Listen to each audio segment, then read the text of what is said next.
Now, you know, everybody started the last 3-5 years, right? Everybody's doing it now. But it was super fun to be early. Enough of that. Okay. Let's talk good content. Let's talk, like, how do you define good content? So here's the thing. Entrepreneurs, leaders, salespeople, we all want to create consistent, repeatable, and scalable ways to grow our business and our income. And we want to do it better, faster, and more seamlessly. Why? So we can actually enjoy our lives, take vacations, and spend the quality time that we want with the people that we love. How do we do all this without spending a fortune or running ourselves ragged? That's the big question, and this show is dedicated to the answer. So, hey, Iris, thanks for meeting me on a Saturday at my house. Of course. I'm so excited to be here. It's a beautiful house. Thank you. You're in the middle of like a whirlwind podcast interview tour. Yes, I am. Before we get into that, maybe just tell our listeners, who is this amazing person? Thank you Why so should they much. care? Why do you think that I was like doing everything in our power to get you here on a Saturday before you leave back to New York? Who is Iris Chen? Thank you so much. I'm very honored to be on this podcast. Just want to say you are amazing. I am a content creator, an entrepreneur, storyteller. Basically, how I started with this was, creating videos online. So creating videos online, seeing YouTube blow up in terms of when I was in high school, I would be creating, small videos here and there. And in high school, I used to watch a lot of content online. But it wasn't until college where I saw social media, like how you can create a brand online through content. So I saw a lot of people putting out content and creating empires out of that, whether that was a makeup channel or whether that was a fitness channel, whether real estate, whatever it was. I saw people be putting out content like a blog, but in video form, and how you could literally create a business out of it. You could, use that audience or to share a message, or you could use it to, just create a name for yourself around your passion. I saw that, so I started creating videos around what I was interested in, which was healthy cooking. So I actually went to UC Irvine my first year. Really? Yeah, I did. Down the street? Yep. And then I literally had no idea what I was doing. My major was business information management, but it wasn't. It was just something you chose because it was just something online. Yeah. And then I was like, I want to actually do something. So then I looked up broadcast journalism. I wanted to share a message to the world, and whether that was through video or whatever platform, written, I wanted to do that. So I looked up the top schools in broadcast journalism in the state, in the US, and I saw USC. So I put my eyes all on broadcast journalism to transfer to USC for that major specifically. But then when I got there, I dropped out of the major my first week there. Why? Because it was going the traditional route. Yeah. So I saw digital media. It wasn't social. It was get behind the camera. And, it wasn't yet social. It was just starting, but the things that they were teaching was more on the traditional side. And I was like, I could actually just learn it myself on YouTube and, on Instagram, for example. So then I dropped out of that major and I decided to major in human biology. So it throws you off, right? But it was what I love though is you have a lot of interests. It's healthy cooking, business. So it was human biology because it was an emphasis in nutrition and fitness. So I was like, okay, I'm gonna learn and get a real knowledgeable education in it and teach it on my YouTube channel. Yes. So I, started putting out content around healthy cooking and nutrition and advice and stuff like that. Started growing a brand around that. But then, can I just ask for context? Yeah. How old are you? Currently, I'm 24. Okay, because you have done so much so fast and have such an impressive story already. Thank I just you. want to give the listeners maybe some context. They're only listening audio, not maybe watching the video. Okay. So I'm sorry to interrupt. So of course, I'm 24. So you go from that to what? Did you ever finish college? So I was going to drop out if I didn't go to USC. Because I was but I got in somehow. I had no other backup plan. I was just going to figure it out there. Because I just didn't want to be, in that where I was. But anyways, I started growing a brand on YouTube itself and around healthy cooking. But I also saw that I didn't want to just be known as a chef, for example, or just around nutrition. I felt like there were other people who could probably be better at it. And it was not necessarily, I didn't want to be pigeonholed to that. Sure. So I started creating content more vlog styled about lifestyle stuff, so that it was more of vlogging is kind of like you fall in love with the personality, the person behind the camera. So I started making around that. But then I fell in love with like filming and editing videos. So after I graduated college, the opportunity with Gary happened. Yeah. So Gary Vaynerchuk, what had happened was I was actually watching a lot of videos about Gary, just his business stuff, because I'm super like business minded too. And then one day he put out a video that was just like, I'm looking for video people, videographers. Yep. Yeah, exactly. So I emailed them, but I was like, so many people are going to hit Gary up around this position. They're just going to filter through it. So I decided to make a 60-second video and tweet it at him. Smart. Yes. Very smart. So, it's like providing value, right? Like yes. doing a free video. Essentially, that's what D-Rock did for him too. So I was like, I shipped up a ton of footage online on YouTube that Gary had already had.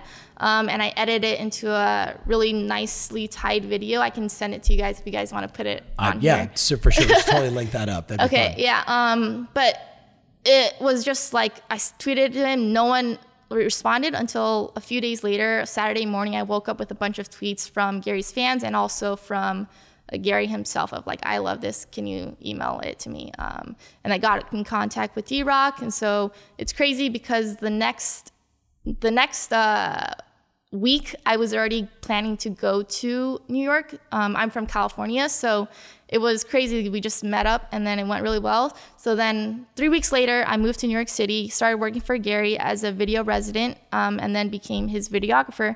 And so did that for under 2 years as Gary's videographer. And then just a few months ago, 6 months ago, I left, and now I'm using my knowledge that I learned from Gary to help other people, other entrepreneurs, grow their personal brand online. So and that's part of it. Is why I have you here. I love it. I mean, first of all, thank you. And, yeah, of course. I've known Gary since, I want to say 2009. Amazing. And I remember when he finally got D-Rock, and then when you and I met, Agent 2021 at my buddy's restaurant in Southeast Miami, right? We took over the whole restaurant for a bunch of our clients, and you were behind, you were behind the camera the whole time, and I'm like, all right, no more D-Rock. Okay, we got Iris now. This is cool, but like I'm blessed. I've got 3 different videographers. And each of you have a unique perspective, a style, a look that you bring both in your filming and then your post-production and editing. Exactly. So I'm curious, what was your, we're going to get heavy for people that are listening into content strategies, but like, tell me about your secret, like what's your secret sauce when it comes to the look and style that you want to have when it comes to branding? So my secret sauce is the story. Like I focus more on the story and the message that, from a vlog perspective of, Gary's day, for example, I strip it to the story rather than caring about the quality of the video itself, the lighting, the angle. Like I care about the story, and I think the story is what connects people to, the video itself, because they feel more emotionally tied to it. And the storyline just is where the message is created. So that's the secret sauce to creating content. I love that. Okay, we're gonna go way deep on this, but so let's just talk for a second about you. You were there for years. You've met everybody, Casey, and the whole sort of like unbelievable video crew. Now you've got your own thing. So you've launched this new company. Tell me, how's that going? It's been great. It's crazy like how fast everything has happened, because I literally just left about 6 months ago from the team. But, I have clients like Jim Quick. I've worked with Damon John, for example, doing videos for him. A bunch of amazing entrepreneurs, female entrepreneurs. And so it's been great. I think how's it going though, running the business? Yeah, so right, because sometimes people that are like really talented content creators sometimes struggle on that. Like we call it like artist versus operator. How's that going? It's different. So at first I was like, I just want to help people make videos, but then I realized I could make a really big business out of this. So in terms of creating the business, I've always been very business minded and done like had businesses before in terms of, you know, just the little things like the lemonade stand, selling things online. But in terms of running this, I'm learning a lot about myself and becoming more self-aware in terms of what I'm good at and what I'm bad at. Yeah. And what I'm bad at, I'm going to delegate it. Smart. So that's kind of what I'm learning now. Very cool. So let's talk about content. I mean, the people that are listening to this, I was on YouTube 11 years ago. I remember really, what were you putting out there? Me with a flip video camera, no microphone, horrible lighting. Hey, welcome to Life by Design. And I would just like ramble stuff. Amazing. And it's all still there. It's all on my original channel. Okay, so great. But I knew early on, and this is about you, so I don't want to tell too much. Okay, a guy who worked at Google, I was playing golf with him, and I was picking his brain. I'm like, so you work at Google, like which one are you in? Like Northern California, in New York, media side? He's like, I'm in New York, media side. I'm like, wow. Dude, I'm blogging like every day, and BlackBerry just asked me to do a exclusive audio podcast for them that they were going to push to real estate agents all over the world through the BlackBerry. And I was like, what do you think? And he literally looked at me. He's like, blogging is stupid. Podcasting is dumb. Now, this is 11 years ago. And he goes, we just bought YouTube a couple of years ago. That's the direction you have to go. Really? And it was like the best gift on the planet because I literally full ghetto style, got a flip video camera, just started trying to figure it out. No editing. You with me? Hit the button, put it inside my laptop. When you were doing this, was anyone doing it? No one was doing it in my space. Wow. Right? No quote unquote competition. Now, everybody started the last 3-5 years, right? Everybody's doing it now. But it was super fun to be early. Yeah. Enough of that. Okay. Let's talk good content. Let's Got talk like, how do you define good content? I think good content is subjective, but in my personal opinion, I think good content is how the person watching it feels after they watch it. I think there's a lot of different formats in terms of content, such as video, music videos, vlogging, just interview style.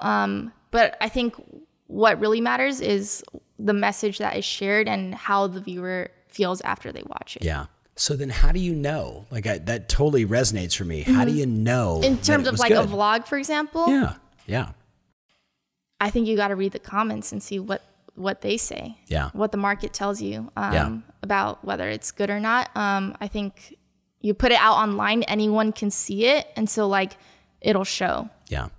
So a lot of people that are listening to this, and the reason why I brought up that sort of YouTube story is because I've been telling people to create content for at least a decade. Yeah. And you go through all the different, iterations, just trying to get them to do something, right? Now with an iPhone, it's super easy. Yeah, with it's the super amount easy. of apps that are available. Just use the camera phone on your app. I, by the way, just liked one of your videos. Actually, it was a post that you did just about that. And I just shared it on my story. Like, this is exactly right. When you lost your little... my DJI, so I was like, fuck, I'll just use my phone. Yeah, you're like, maybe that's the universe telling me just to grab your stupid iPhone. Exactly. So one of the things I'm seeing right now, if you look at the wonderful men and women that follow what we talk about, they're kind of breaking into one of three camps. They're the ones that are still like not really doing content, or worse, they outsource it to someone else who just posts random, information about the market, their listings and sales. Yeah. It's super vanilla. It gets no engagement. If you're listening to this and you sell that as a company, I personally want to put you out of business because what you're doing is highway robbery. But there's that group, right? They know they got to do something. They're feeding a basic need. There's another group that is just, they're putting out content, but they're just struggling to be consistent. They're struggling to pay attention to what's working, what's not working, right? They're playing very safe, afraid to take risks. Yeah. You with me? And then there's a group that's pushing the envelope. And the ones that are pushing the envelope, it's the smallest percentage, but they're killing it. They're killing it, yeah. What advice do you have for those three groups? The pushing the envelope, the middle of the road, and the outsourcers that are just getting crap? I think that it's consistency. Putting out content is consistency, and like through that you tell the storyline that's in the content itself. I think the people who are just putting out content and not really caring much about the look and feel of it, to be honest, it's about putting out the content. Most people struggle with they fear just putting it out. I think it's literally that. And in terms of, what style of video, it depends on you personally on what type of video you want, whether that's just a meme video, you know, those meme format videos. Explain that so people understand what you're saying. So the meme style videos on Instagram, Facebook, LinkedIn, they do well because it's a thumb stopper. So on the title of the videos, for example, I know you put out some of those, Gary puts out a lot of those, all of his videos are like that, is because people are on Instagram scrolling through so fast that it's like you need to stop them. You got to punch them in the face. You got to punch them in the face, and you do that with the title of like, why I just quit working for Gary Vee, for example. Yeah. People would stop, but like if that title is not on there, they wouldn't know what it gives the context to what the video itself is. So it depends on who you are and the audience that you're targeting, and you know, the consistency of that. So it's interesting because I'm an old school marketer. I built my first website like 94, 95, email marketing, prior to that, direct mail, running ads. Like that's just how we built our business. Sending faxes to people to get them to register, sign up, be engaged with us.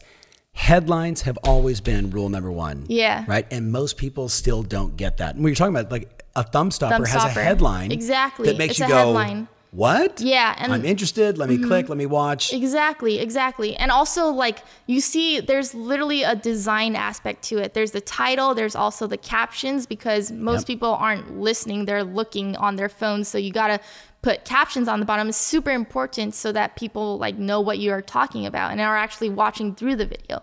And another like little like hack that we do is adding a bar to the videos. So because Instagram, for example, does not have the option of how long the video is. So in the post-production side of things, we would add a red bar that would scroll through the entire video to show the viewer how long it is to keep them watching. So it's little hacks like this to keep the viewership of the content, people watching it. So for the DIY person listening right now, what are the best apps that they should be using for production, for editing, for adding in the red bar, for adding in the titles and text? I currently use Adobe Premiere.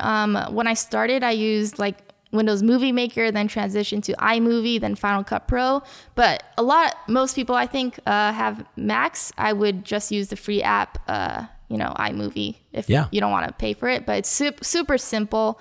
All you gotta do to create those is go in Photoshop, make a design template, and then import it into Adobe Premiere. Once you do that, you can just export the video from there.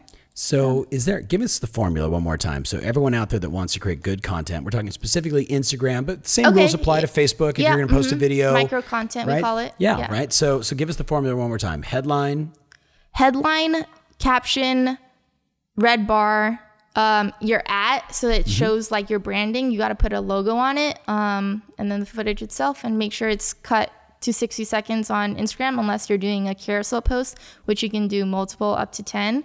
And then Facebook and LinkedIn and Twitter as long as you want, but I would keep it under 5 minutes.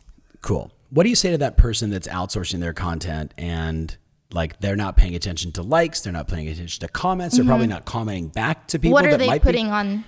I would say in the real estate world, the vast majority of them are posting photos of houses that either they've listed or they've sold.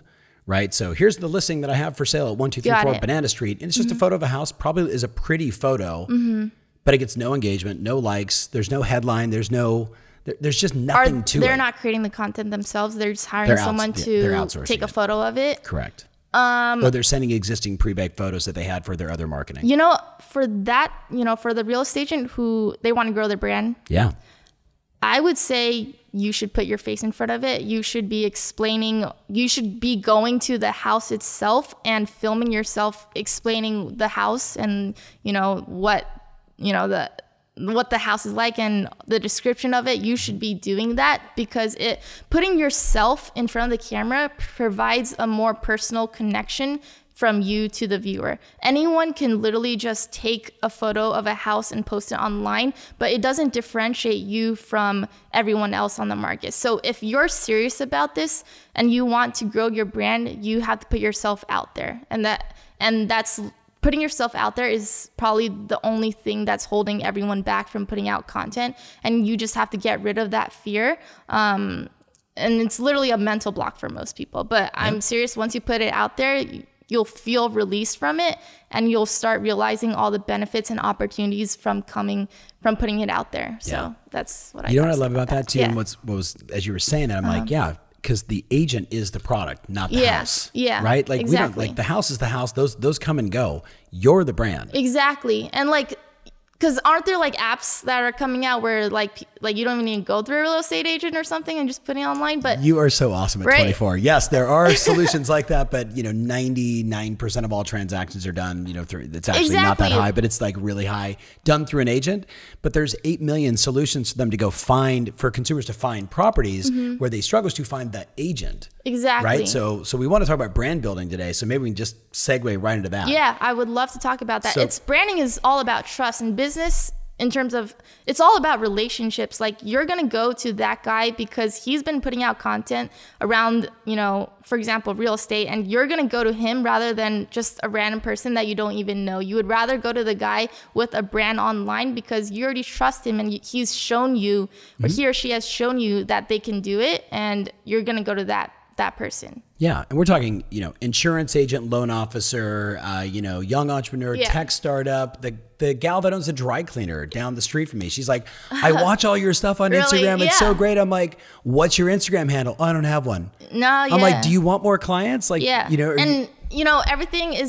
everything, with technology now, like the only way to stand out and to differentiate yourself from when technology does take over is your brand. Yes. That's it. So is there a formula that you use to help somebody build a brand? Let's assume everyone listening has some form of a brand, but there's a formula you run them through to improve it. What's that formula? Yeah. So I would first off talk to them first about who they are and their truth and their vision of who they want to be too, so we can reverse engineer what that is. And then I would say, what are they trying to do with that? Do they just want to put out content because they want to share a message, or do they want to put out content because they, want to do a business and sell courses, for example, or sell houses? Whatever that is, I would reverse engineer it and create content, create a content strategy plan around that aspect. So if it was selling a house, create content around, them, filming them, vlogging them, talking about the house itself that they're selling, and also provide value in terms of questions that people who are buying houses have for them, and create a show around it. It's like HGTV, it's $1 Million Listing, right? But you're saying an agent should be doing the same thing, or the person that owns a dry cleaner, same exact thing. Yes, exactly. So how do you help the person identify their truth, their story? Because maybe preface, a lot of people, when I ask these types of questions, like who are you for, who are you not for? You know what I mean? Like what's your niche? What do you specialize in? A lot of people in the residential real estate business will say condos to castles, man. Like I just want to help everybody. And I'm like, look, when you're like for no one, right? Then when you're for everyone, you're for everyone, no one, you're right? for no one. I was thank you. Yeah, like that, course, right? Yeah. So how do you help them find that truth? I would say for them, to just go out and do it and see what they're attracted to and who is attracted to them. I'm sure when they go out and do it, they'll start just by results, you'll see who the people you're working with are. So for example, if it's just condos or to castles, you put yourself out there, you can touch everything. I would say try everything, and in that process, you'll slowly funnel into the thing that you're supposed to do. Because in the beginning, you might not know, and I would just say when you don't know, try everything and then funnel it through. Yeah. It's interesting. I know a lot of people, and you mentioned this earlier, the fear, right? Yeah. Fear really consumes people. And I'm like, look, grab your phone, shoot a video in your car and say, I'm really nervous, right? Yeah. With this camera in front of my face. I'm not nervous selling houses. I negotiate $1 million deals like it's any day of the week. It's no problem. But there's something about this camera. I'm just curious. Does anybody else have that feeling? If you have that authentic story on your page, people would relate to you and love you. Exactly. Right? Just for your authenticity and fear. It's vulnerability. Exactly. In order to, reach everyone, you just gotta. Not everyone, but in order for you to connect with everyone online, it's vulnerability. That way, that's the way that people connect emotionally with you. And when you share that message, you know, for people who are fearing putting themselves out there, I would say when I was putting out content first, I was fearful of it. But after a while, it's just different. It's just reps, right? You get more comfortable talking in front of the camera, and you can't let the comments affect your mindset and putting it out there, because to be honest, the person on the other side of the camera, if they're unhappy, they want, you know, other people to be unhappy, but you can't let that affect your misery energy. Loves company. Exactly. That's the word. So many people, like in the, you know, insurance business, mortgage business, real estate business, they will promote their successes. Yeah. And I'm like, tell them about the failures. Yeah. Tell them about the deals that fell apart. Yeah. Tell them about the client that got away and the lesson that you learned from the experience. People would dig, first of all, the fact that you're not just saying, I'm number one and I'm the best. You're actually saying, transactions fall apart. It happens. Here's what I learned from it. This is why. You can't name, you know, customers' names and, you know, probably not street addresses, but sharing those real stories of building a business, people are going to be like, wow, like this gal's got it going on. Yeah, for sure. And, you know, most people online are just sharing their success stories. So if you become vulnerable and share the failures, share what it is like, the struggles, the grind, people are really going to connect to that because they're going through the same things. Bingo. Yeah. So what do you do with someone like a Jim Quick, who is, you know, Jim's got a pretty established brand online, right? He's the the brain coach. Every time I see him doing this, right? You know, photos with, you know, fascinating people. And so what do you do with someone like that? And I'm using him as an example of so many people that will listen to this that have very established brands, but maybe, Iris, they built it, you know, in the 80s with full page ads or magazine ads. And in the 90s, it was, you know, maybe direct mail. And then in the 2000s, like, okay, I got to get a website. I got to get a LinkedIn profile. And, you know, but they've been doing people it. People who have like done it, but they just don't have a presence online. They're not, every one of them says, I'm just not where I want to be. Like, they're super established. They've got great businesses. They make a ton of money, right? But we talk about, they're not where they want to be in terms of. Bingo. They feel like, let me say it to you this way. They feel like they have lost touch with a segment of the market, and that they've missed, like, they do social, but they've missed the big opportunity. They look at like what I've done or what Gary's done or what you've done and others, and they're like, I want that. So they're super established. They're veterans in business. They did it in all the old mediums. They had billboards. You with me? Like, you would drive down the street and you're like, yeah, there's that agent, right? I've seen her forever. And where they're struggling is to be modern and fresh and hip online. Yeah. You know what I would say? I actually have a few clients who are exactly like that. They've done it for 20 years. They have all the knowledge, you know, in that space or industry that they're in. But the thing they're struggling with is putting it out there and not really understanding social media itself. I would actually say that they are at a very good place because they have the value, they have the knowledge, they've done it and experienced it. And there's a lot of younger kids coming up in the game who need that value from them. That wisdom. That wisdom, exactly. A lot of kids right now are just putting stuff online to put it out, but like, you guys have the knowledge and respect that, like, you guys will have it when you put it out there because you've done it. So I would say provide the value and like go on, literally pull out your phone and start answering questions around the industry that you're in. Literally ask people what questions they might have and answer them and show them your value and clip it into micro content on Instagram, on Facebook, on Twitter, on LinkedIn. And you'll see the response from it. And through that response, you can keep gearing your content towards whatever that is that a lot of people are interested in. You'll start growing your brand, and then you'll become the leader in that industry in no time. Yeah. It's so interesting, the whole AMA strategy. I have answered questions live on Facebook for as long as I can remember, right? And then polling and, you know, what's on your mind? What are you guys thinking about? And even today with Instagram, I'll just go, you know, first 20 questions, go. Right? Just on my stories. No, for sure. And I think I've had, I don't know, several thousand people ask a question, right? An agent that has a reach of 2,000 or 3,000 might only get 4 or 5 questions. And this is the debate they have. Well, if I only get like 4 or 5 questions, does it matter? My response is 4 or 5 people were on your story and actually took the time. What you need to do is do that every day. And then all of a sudden, a month goes by, 2 months go by, and you realize there's 3 consistent patterns that these people on Instagram are giving me all the content I need for the Tom Ferry Show, for my blog, for my vlog. So I really appreciate any other thoughts around that. Because again, they're well established. They want it. They want to be bigger than life. They don't have the control that they used to have with the Photoshop perfect photo. I think the problem is they don't know how to put it out. I think that's the main problem.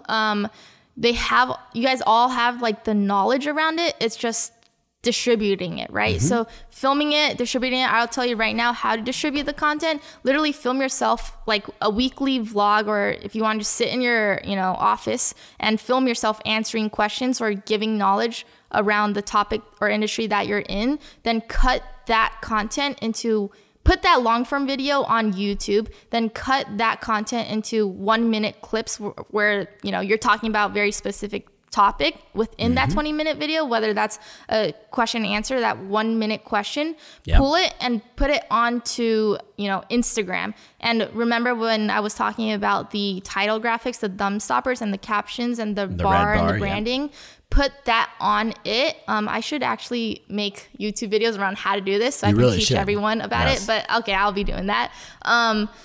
But distribution is the key. So on Instagram, it's different. On Facebook, it's different. LinkedIn, it's different. It's just branding and the template of it. Because for Instagram, it's 6 seconds. For Facebook, it's 2 to 3 minutes. So you can provide more information in that longer form video. And LinkedIn is pretty similar and more business-like topics. So I think, it's just how to distribute it, and you can literally target your audience on these different platforms too. So literally just look online, see what the big players are doing in terms of their social media and how they're designing each of the micro content clips online on Instagram, Facebook, Twitter, LinkedIn, and just literally model the exact same thing that they're doing. And then in that modeling, you'll adjust and create your unique style around it. So first of all, that was awesome. Let's speak to, like, on my YouTube channel, just in the last 18 months, it's skewed incredibly younger in terms of age. Like you're old for a lot of my YouTube followers now, right? I mean, it's fascinating that we're hitting this. So speak to that group that maybe it's just, it doesn't matter the age. They're just getting started in business. Yes. Do you follow a different strategy? If you're just getting started, you're just introducing yourself to the market? Are they asking you anything, or what are they watching? Which type of videos are they watching? Do you know? So I have or you think that they're more attracted to? I'm looking at my 2 guys. You're 2 of my 3. I would say anything that's related to how to get started in real estate, new to real estate, why they fail. Like we're getting just tons of viewership there. Yeah. But I'm not really thinking about, I'm thinking about that new person getting started. Okay. We just talked about the sort of legacy rock stars that have been doing it for 20, 30 years. Yeah. What do you say to that brand new person who wants to make a splash in the market? In the real estate market, for example? Sure. Are they like in it already, or they're just starting? Just got and licensed. They're learning from you? Yes. I would say document the process of them learning and failing. So, their thoughts of what happened this day as they were trying to do a deal and the process of that, because you can't fake it and say that you know everything. I would say document that process, put out content around you trying to make it and the failures that come with it. Yeah. And share that journey, because it's cool. You'll look back in 10 years and be like, wow, like I didn't know what I was doing, but look where I am now. And you'll inspire a lot of people who want to come up the game. You'll inspire them to be like, oh, wow, you got there, but you didn't really know what you were doing back then, but you shared that journey. I respect you for it. And in the future, you'll become literally the leading real estate agent, because you're sharing their vulnerability, you're sharing your story, and people connect to it. And I think that's what they got to do. Share your learnings from it. Yeah. And I'm just thinking just to add specifics to, for the audience is think about all the activities you're involved in when you're building your business, whether you're a startup tech company or you're an insurance agent, real estate agent, loan officer, whatever it may be. there's all that learning stuff that people don't understand, right? The behind the scenes stuff. Document that. Going to see houses, right? Taking your first application for a rental, whatever it may be. Document all of that experience, because you know what? You're going to find there's a whole bunch of people that are becoming into the market that are new that have no idea. And if you're showing them your experience, what you learned along the way, you don't always have to make yourself look like, oh my God, I got my ass kicked again, right? Like that. Like Liz, Gary's sister, right? So you know, she's amazing. I love her. Yeah, she's been just, you know, being super authentic and vulnerable with it. But she's been posting consistently. That's the main thing. Consistency and authenticity is the key to telling your story. So I would stick to that. And I think a lot of people would connect to you from it, because most of the stuff that I put out that I'm being more vulnerable with it, people connect to it and you see it.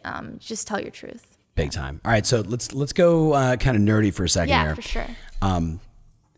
So we know right now, anyone that's paying attention, social engagement is down. It's harder to reach on any one of the platforms. Algorithms change all the time. Do you have any advice for the person that's in the game and they're like, man, all of a sudden my like counts are down, my comments are down. You know, I've got a big following. I used to get a ton of people. Now I've got a big following. I'm getting less people. What advice do you have? Yeah, that's something that I actually, you know, talked to a few of my friends who are, you know, in the YouTube game, their numbers are going down, or, you know, people who are on Instagram, for example, they're following, their likes aren't getting enough. Yeah. You know, that's always going to happen. That's always going to happen. I think the rules change. Yeah, the rules change. The algorithm changes. For example, on YouTube, some people aren't getting as many views, and they might be putting out very, you know, their, their titles, like clickbait, right?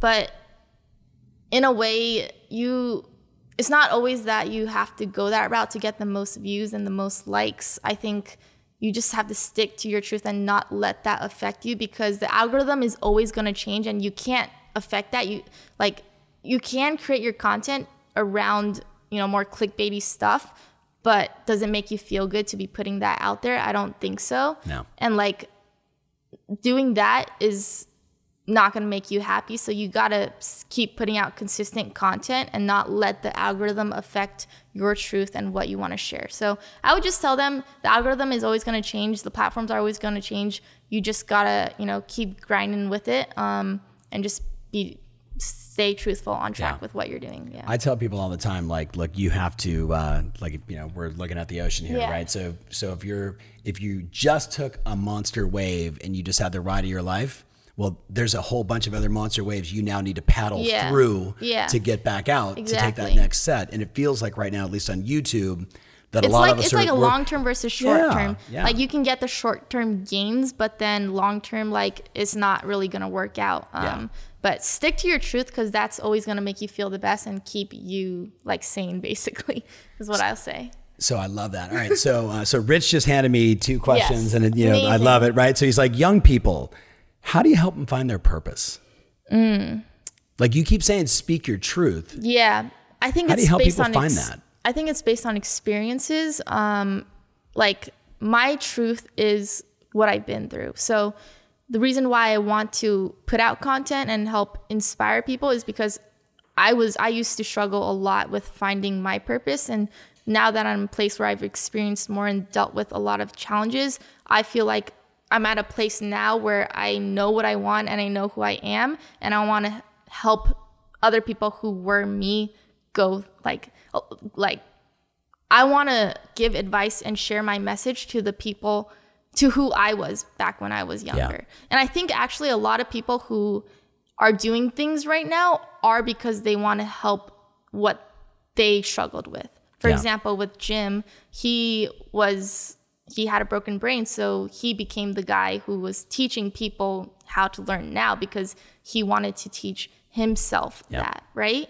So I think it just goes through experiences, and if you haven't found it yet, like I wouldn't put pressure on it. Like I would literally just go through your life and what the things that you like to do, what you're attracted to do, and not feel stressed or like not feel too serious about it, because it's literally like, don't take life too seriously also, but also understand if you want to help people, like that will come through experience and time. My mentor, a guy named Mike Vance, who passed away a couple of years ago, was Walt Disney's right-hand man. Really? And he was, worked with Steve Jobs for a year, like Wow. from the time when Steve was like 19 to the Wow, time he that's passed away.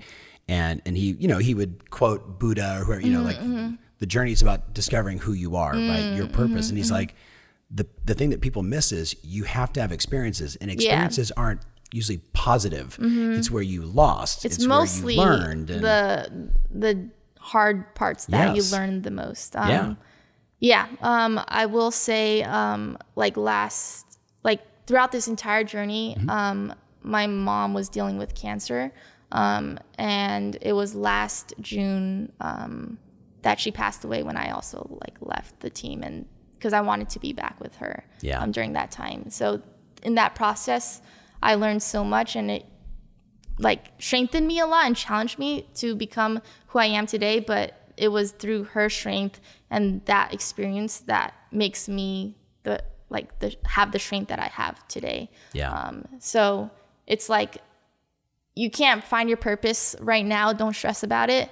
But through your experience of life, it'll come to you. That's what I'll say. Yeah.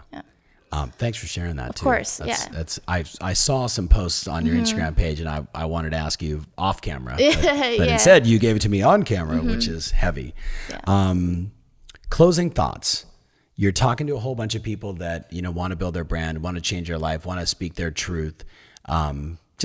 Just closing thoughts. What would you want to say to these people if you can never speak to the industry again, real estate and insurance and mortgage and salespeople and entrepreneurs? What would you say to them?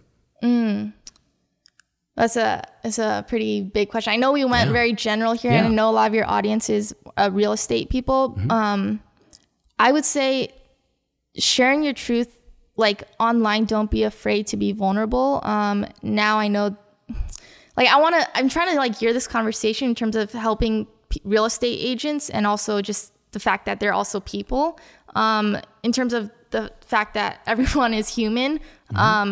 Don't be afraid to just share your story and struggles with other people, because I'm sure other people are dealing with it themselves, and you'll find your tribe, and your energy will be attracted to those people who are attracted to your truth. In terms of the real estate part, in terms of sharing who you are, your personality, and standing out in the market, anyone can be a real estate agent, but not everyone can be you. So I would say by sharing your truth, who you are, your personality, what you're eating every day, you going on a run, and, people who you're selling to because you CrossFit, for example, they'll be more attracted to work with you and want you to be their real estate agent because you do CrossFit. It's just human nature too. Like attracts like. Yeah, exactly. Like attracts like. Putting yourself out there, and sharing that part of it is going to attract, who you are similar to. And I think that your uniqueness is your brand. And that's the only way to stand out in the market as technology comes and things just take over. Your personal brand is your reputation, your life, and you got to grow that. Love it. Love it. Iris, thank you so much. Of course. I really appreciate you being here. So guys, as we wrap it up, absolutely follow her on Instagram, right? Yes. What's your Instagram handle? Yes, it is at Iris Y Chen. Okay. And then the new company is Iris Rose & Co. And what we do is we help entrepreneurs build their brand online. And so, it's been a fun journey so far, just starting, but a long way ahead. Yeah. Congratulations. Thank you so much. All right, guys, we're out. If you want more information about this episode, including my show notes, mentions, links, and everything else, make sure you visit tomferry.com/podcast. That's tomferry.com/podcast. Thanks again, and talk to you soon.